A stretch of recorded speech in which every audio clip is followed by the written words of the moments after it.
In this video, we will demonstrate how to brew coffee using the two types of Hamilton Beach brew stations. The first step is to fill the coffee tank with the desired amount of cold water.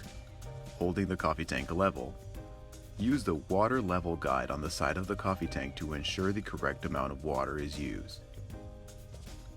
Then, pour the water from the coffee tank onto the water reservoir.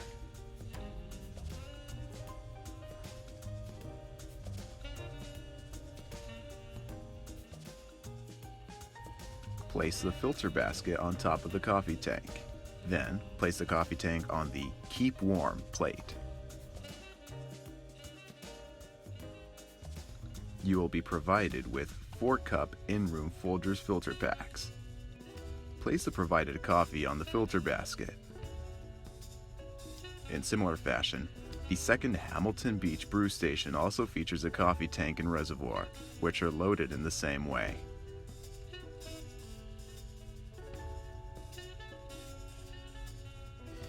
Once ready, depending on your model, press the brew button on the side or the top of your coffee brewer.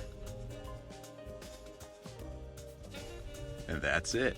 Enjoy your delicious cup of coffee.